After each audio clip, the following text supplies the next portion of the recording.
Hai. Selamat datang ke SMK Sultan Abu Samad Petaling Jaya. Sebuah sekolah yang di rumahnya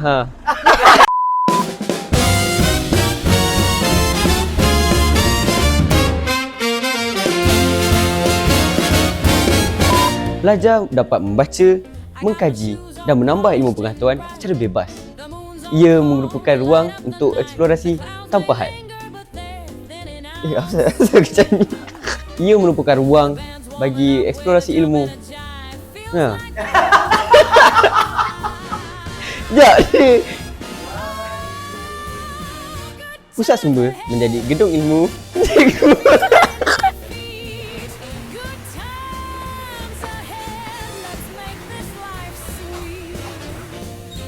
Bilik guru menjadi ruang strategi dalam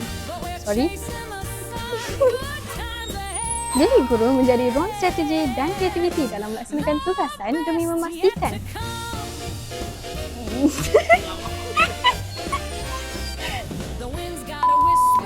Okay, hari ni kita mungkinlah shoot untuk video corporate. Ini tak ada dialog pun. Aku dah hari. Di Dewan Inspirasi, pelajar berkumpul setiap pagi di sini untuk memulakan hari mereka dengan penuh semangat. Dewan Inspirasi juga menjadi lokasi untuk rasmi.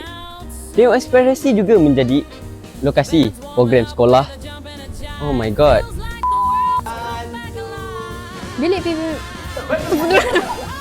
PBMA tempat untuk pelajar melatih kemahiran vokasional yang telah dipelajari.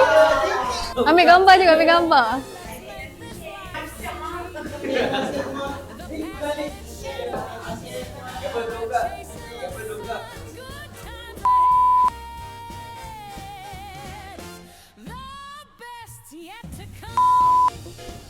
Terdapat pelbagai Terdapat pelbagai fasiliti Terdapat pelbagai ruang dan fasiliti yang menyokong suasana pembelajaran di sini dan Di sana balik.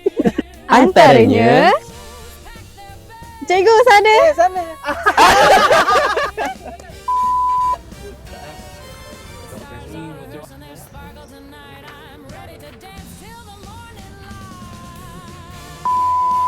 Betul ni siapa?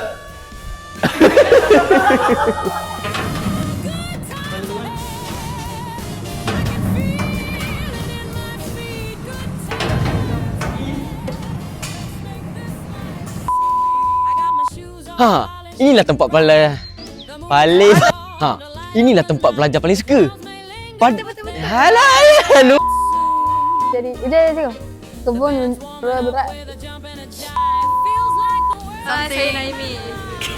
Tadi saya tertolak dia lah. Saya terjatuhkan dia. Saya mengaku. Kami tak suka. Saya nak cakap ni apa?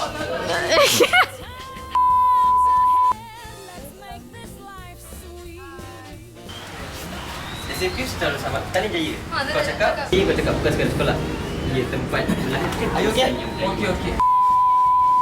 Dari pintu gerbang hingga ke Dewan Inspirasi. Dari pintu sekolah ke padang sekolah. Dari pintu gerbang ke Dewan Inspirasi. Dari pintu bilik darajah. Dadah betul. Hasilnya, lahirlah generasi yang berilmu, berdisiplin, kreatif dan bersedia untuk masa depan. SMK Sultan Abu Petaling Jaya. Okay. Bye. It's a wrap. Jangan lupa subscribe, like and share.